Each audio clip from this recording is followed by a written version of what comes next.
Hello बच्चों, तो आज हम लोग फिजिक्स का एक नया चैप्टर स्टार्ट करेंगे। जो चैप्टर का नाम है फोर्स एंड लॉज ऑफ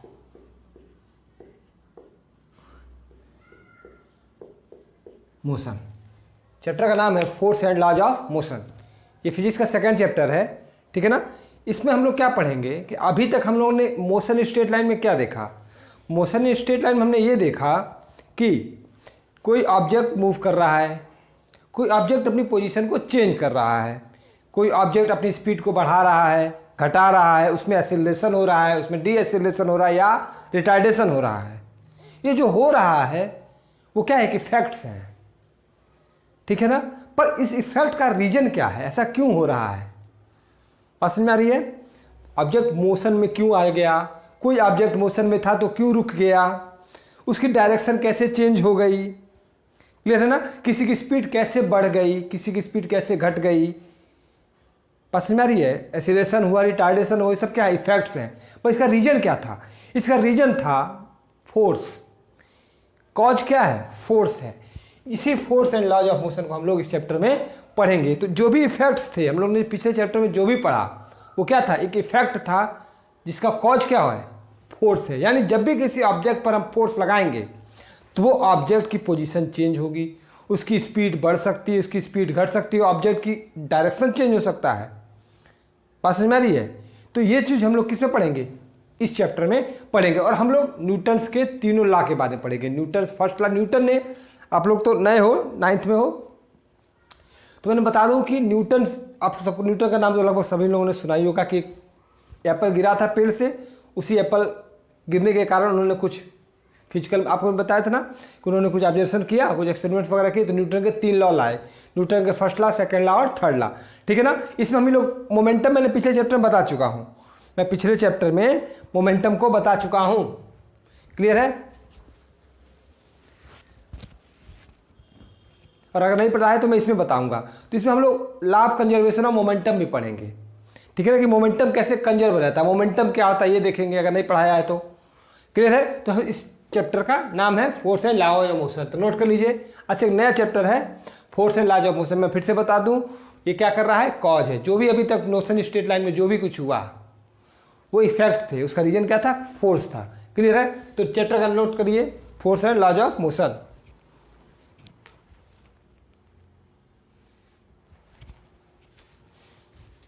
चलिए, इस चैप्टर में हम लोग पढ़ेंगे, फोर्स क्या होता है, फोर्स, ठीक है। और इसी के अंदर हम लोग पढ़ेंगे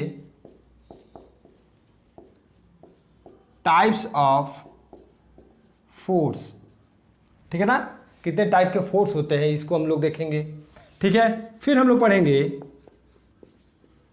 न्यूटन्स लॉज ऑफ मोशन, यानी न्यूटन के कितने लॉज दिए उसको देखेंगे मोशन के। इसमें कितने लॉ आए थे, 3 लॉ आए थे, फर्स्ट लॉ, सेकेंड लॉ और थर्ड लॉ। 3 लॉ उन्होंने दिए थे, ठीक है ना।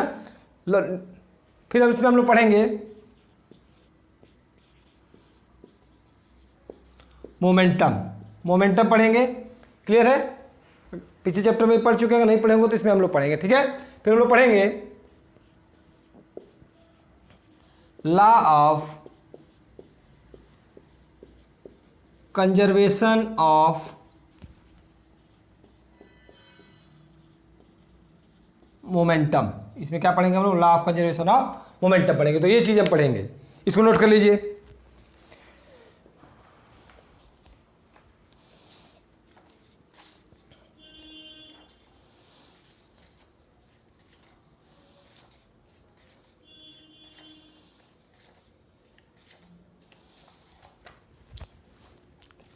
क्लियर है, नोट हो गया। चलिए पॉज करके नोट कर लिया करिए। लॉज ऑफ मोशन में फर्स्ट लॉ में हम लोग थोड़ा सा एक और टॉपिक छूट रहा था, वो क्या है, इनर्शिया, इनर्शिया पढ़ेंगे, इसको नोट कर लीजिए, इनर्शिया पढ़ेंगे हम लोग। ठीक है, तो चलिए स्टार्ट करते हैं फोर्स से, स्टार्ट करते हैं फोर्स से।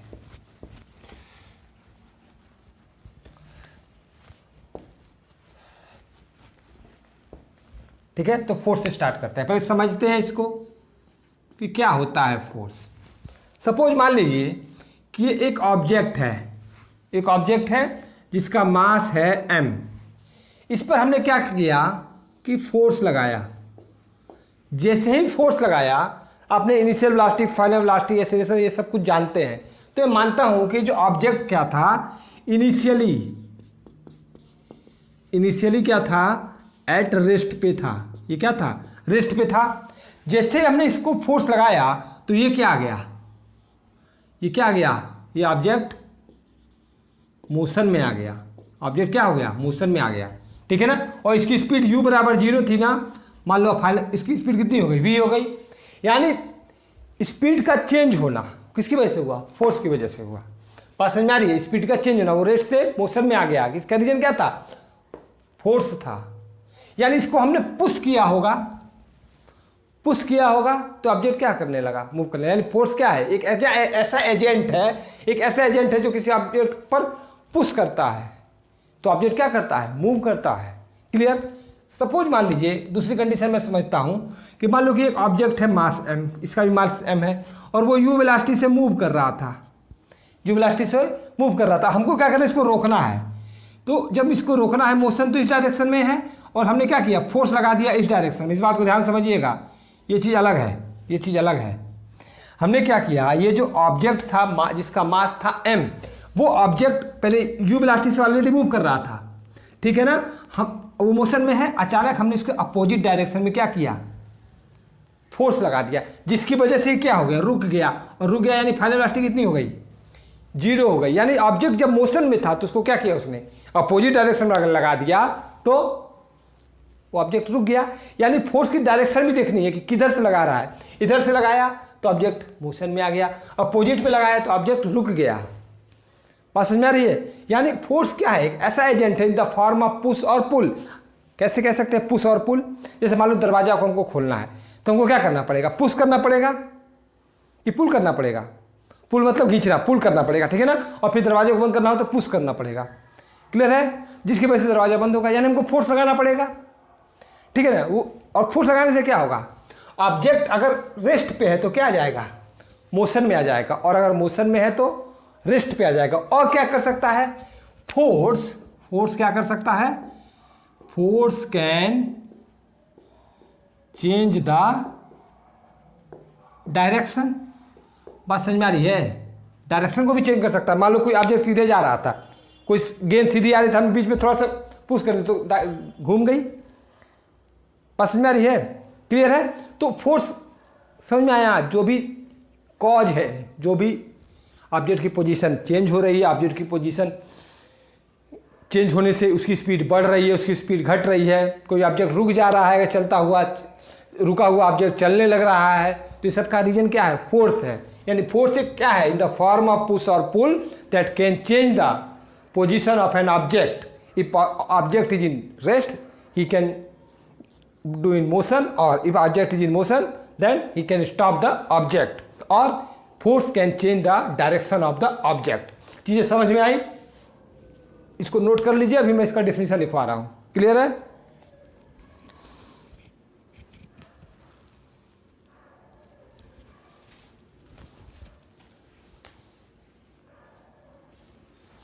चलिए अब इसका डेफिनेशन देखते हैं, फोर्स क्या है।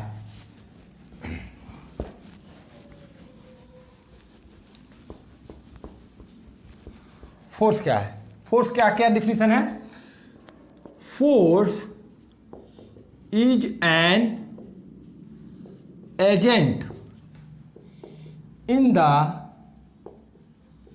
form of push और pull। ठीक है ना, एक ऐसा एजेंट है in the form of push और पुल। ठीक है ना, विच कैन क्या कर सकता है, पहला,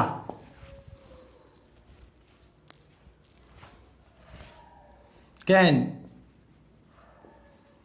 to move an object, object को क्या कर सकता है, मोशन में ला सकता है, यानी रेस्ट से मोशन में ला सकता है। क्लियर है? और क्या कर सकता है, पुश और पुल, विच कैन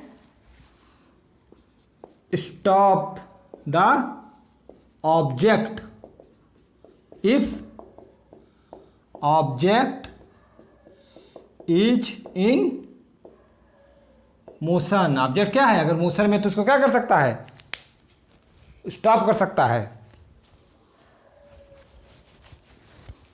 और क्या कर सकता है, can change the direction of object, ठीक है ना, direction of motion, direction of motion of object. और क्या कर सकता है, किसी भी ऑब्जेक्ट अगर मोशन में तो उसकी डायरेक्शन को चेंज कर सकता है। नोट कर लीजिए।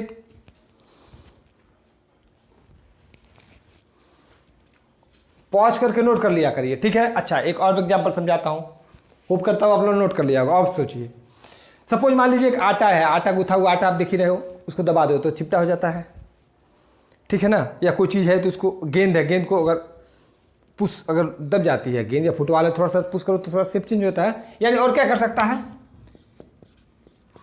Can change the shape of an object, यानी ऑब्जेक्ट का शेप भी चेंज कर सकता है। अब मुझे मानता हूं कि आप लोगों को क्या हो गया होगा, फोर्स क्लियर हो गया होगा। अब इसको नोट कर लीजिए, समझ में आ रहा है, समझ में आ रहा है, फोर्स क्लियर है। चलिए,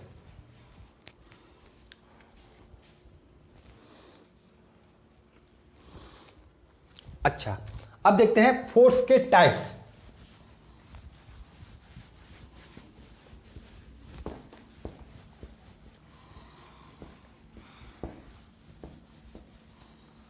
फोर्स को बेसिकली दो टाइप्स में डिफाइड किया गया है। फोर्स को बेसिकली दो टाइप्स में डिफाइड किया गया है। एक होता है कांटेक्ट फोर्स और एक होता है नॉन कांटेक्ट फोर्स। कौन सा फोर्स, जो नॉन कांटेक्ट फोर्स है। अब इसका मतलब पहले समझ लीजिए। कांटेक्ट फोर्स का मतलब ये है कि अगर ये ऑब्जेक्ट है जो किसी सरफेस पे रखा है जिसका मास m है, तो जब इस पर मैं फोर्स लगाऊंगा तो जो फोर्स है वो डायरेक्ट ऑब्जेक्ट के कांटेक्ट में है। जैसे अभी आप, मैं जैसे ये कैलकुलेटर, इसको मैंने पुश किया तभी तो ये आगे बढ़ा, यानी इस ऑब्जेक्ट का मैं डायरेक्ट कांटेक्ट में आ गया कि नहीं। डायरेक्ट पुश किया ना मैंने, डायरेक्ट कांटेक्ट में आ गया। क्लियर है? कोई भी ऑब्जेक्ट को आप पुश कर रहे हो, उसके कांटेक्ट में आ रहे हो, तभी तो ऑब्जेक्ट की पोजीशन चेंज हो रही है। क्लियर है? तो इससे कह सकते हैं कांटेक्ट फोर्स। तो इस टाइप को फोर्स को क्या कहेंगे, कांटेक्ट फोर्स। ठीक है। अच्छा, कोई चीज आप सिंपली छोड़ दीजिए तो ऑब्जेक्ट नीचे गिर जाती है। किसी मैग्नेट के चारों तरफ, किसी मैग्नेट के चारों तरफ कोई नीडल रखते हो तो मैग्नेट उसको खींच लेता है, क्या वो फोर्स दिखता है? क्या वो फोर्स नहीं दिखता है। यानी नॉन कांटेक्ट फोर्स में कौन कौन से फोर्स आ जाएंगे, नॉन कांटेक्ट फोर्स में कौन कौन से फोर्स आ जाएंगे? मैग्नेटिक फोर्स आ जाएंगे ना, और क्या आ जाएंगे? ग्रेविटेशनल फोर्स, ठीक है ना। और आप लोगों ने थोड़ा सा 8th क्लास में तो पढ़ा होगा एटम्स के बारे में। एटम में क्या होते हैं? न्यूट्रॉन, प्रोटॉन, इलेक्ट्रॉन्स वगैरह होते हैं ना। तो न्यूक्लियस होता है, न्यूक्लियस में प्रोटॉन वगैरह आपस में बंधे हुए होते हैं। जिस फोर्स के कारण बंधे होते हैं उसको कहते हैं न्यूक्लियर फोर्स, ठीक है ना। तो non contact force, direct contact में नहीं होते हैं, मतलब ऐसे फोर्स जो ना दिखें, जो ना दिखें, ठीक है ना। और कांटेक्ट फोर्स जो दिख रहे हैं, दिख रहे हैं और डायरेक्ट कांटेक्ट में है। क्लियर है? समझ में आया? दो टाइप्स में डिफाइन किया गया फोर्स को। नोट कर लीजिए।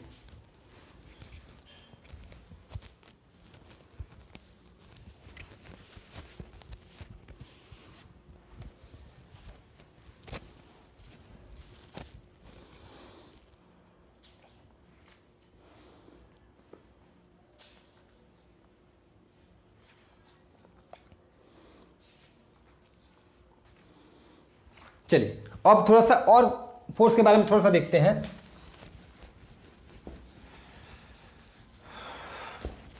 थोड़ा सा और फोर्स के बारे में देखते हैं। क्लियर है फोर्स? फोर्स क्लियर है? एक बार फिर मैं फिर से रिवीजन करा दूं कि एक ऐसा कॉज जो ऑब्जेक्ट की पोजीशन को क्या कर सकता है, चेंज कर सकता है। ऑब्जेक्ट की पोजीशन को चेंज कर सकता है। ऑब्जेक्ट की डायरेक्शन अगर मोशन में है तो उसको चेंज कर सकता है। ऑब्जेक्ट अगर रुका हुआ है तो उसको मोशन में ला सकता है, मोशन में है तो रेस्ट पे ला सकता है। क्लियर है ना? जैसे गाड़ी चल रही है, आपने ब्रेक लगाया, गाड़ी रुक गई, ठीक है, यानी मूविंग ऑब्जेक्ट को रोक दिया क्योंकि फोर्स लगाया, ब्रेक अपोजिट डायरेक्शन में लगाया तभी तो रुकी। और अगर मोशन में लाना है तो उसको डायरेक्शन ऑफ मोशन के डायरेक्शन में फोर्स लगाना पड़ेगा, यानी फोर्स की डायरेक्शन भी डिपेंड कर रही है। बात समझ में आ रही है? अब थोड़ा फोर्स को एक टाइप से और क्लासिफाई करते हैं। फोर्स को दो टाइप्स में और डिफाइन किया गया। इसको कहते हैं बैलेंस्ड फोर्स, बैलेंस्ड फोर्स, और एक होता है अनबैलेंस्ड फोर्स। आपको पता है अनबैलेंस और बैलेंस का मतलब, अगर आप किसी चीज़ पे खड़े हो, बैलेंस है तो आप नहीं गिरोगे, अगर थोड़ा सा बैलेंस बिगड़ जाता है तो आप गिर जाते हो। क्लियर है? वही बैलेंस फोर्स और अनबैलेंस फोर्स है। समझते हैं पहले देखते हैं बैलेंस फोर्स के बारे में समझते हैं। पहले समझ लीजिए फिर मैं लिखवा दूंगा, ठीक है ना? चलिए बैलेंस फोर्स समझते हैं। वैसे मान लीजिए कि अगर कोई ऑब्जेक्ट है जिसका मास है m और इधर से एक फोर्स लग रहा है F1 और इधर से एक फोर्स लग रहा है F2। अगर अगर अगर अगर अगर F1 बराबर F2 हो जाए तो ये कैसा फोर्स है? बैलेंस्ड है। तो ये क्या है? फोर्स है, बैलेंस्ड फोर्स है। यानी अगर बैलेंस्ड फोर्स है देन ऑब्जेक्ट क्या होगा? Object will be in rest, यानी ऑब्जेक्ट की पोजीशन चेंज नहीं होगी।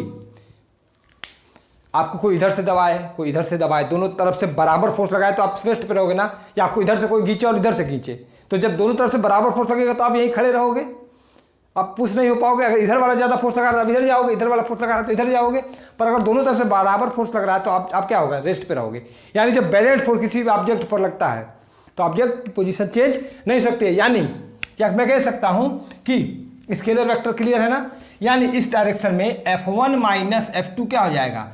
0 हो जाएगा। यानी जो नेट फोर्स लग रहा है किसी भी ऑब्जेक्ट पे, नेट फोर्स अगर 0 हो जाए तो वो कैसा फोर्स कहलाएगा? बैलेंस्ड फोर्स कहलाएगा। क्लियर है? अगर किसी भी ऑब्जेक्ट पर टोटल फोर्स 0 है, नेट फोर्स 0 है, इसका मतलब ये नहीं कि फोर्स नहीं है, फोर्स है, पर जब नेट फोर्स 0 है तो ऑब्जेक्ट किस में है? रेस्ट पे है। और उस टाइप के फोर्स को क्या कहते हैं? बैलेंस्ड फोर्स है। वो सभी क्या आपस में बैलेंस है, सबकी वैल्यू मैग्नीट्यूड बराबर है। समझ में आ रही है बात? और एक एग्जांपल से समझते हैं। जैसे मान लीजिए कि ये आपका टेबल है, ये मान लीजिए टेबल है, और टेबल पे आपने क्या रखी है? एक बुक रखी है। ये क्या है? ये बुक है। तो जब बुक है तो बुक अगर टेबल नहीं होता तो ज़मीन पर गिर जाती ना। क्यों? क्योंकि इसके कारण एक फोर्स लग रहा है जो इसको ज़मीन से खींचना चाहेगी। तो ये जो टेबल है ये भी इस पर क्या लगा रही है? एक फोर्स लगा रही है, जिसको कहते हैं रिएक्शन फोर्स। बात समझ में आ रही है? रिएक्शन फोर्स तो कहते हैं। यानी जितना फोर्स जो लगा रही है बुक टेबल पे, टेबल भी उतना ही फोर्स लगा रही है, तभी तो टेबल रुका नहीं तो टूट कर नहीं गिर जाएगा। अगर 1 कुंटल का सामान आप एक पतली से लकड़ी के रख दो तो टूट कर नीचे गिर जाएगा। क्यों? क्योंकि जितना फोर्स वो लगा रहा है नीचे की तरफ, वो जो जिस पर आप रखे हो प्लाईवुड वगैरह, मान लो पतला वाला प्लाईवुड है, तो उतना फोर्स ऊपर से नहीं लगा पाएगा तो टूट कर नीचे गिर जाएगा। यानी जब भी किसी ऑब्जेक्ट पर आप किसी भी ऑब्जेक्ट को किसी चीज़ पर रखते हो तो जितना फोर्स वो लगाते हैं नीचे की तरफ उतना ही फोर्स ऊपर से लगता है, तभी वो ऑब्जेक्ट क्या होता है? उस चीज़ पे रखा रहता है। क्लियर है? क्लियर है? Balance force.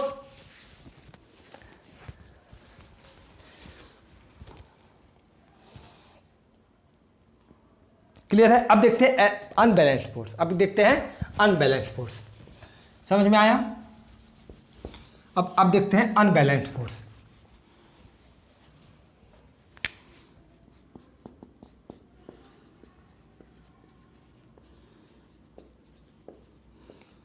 Unbalanced force. Unbalanced force का मतलब कि जैसे मान लीजिए कोई ऑब्जेक्ट है जिसका मास है m, किसी सरफेस पे रखा है, इधर से F1 फोर्स लगा और इधर से F2 फोर्स लगा।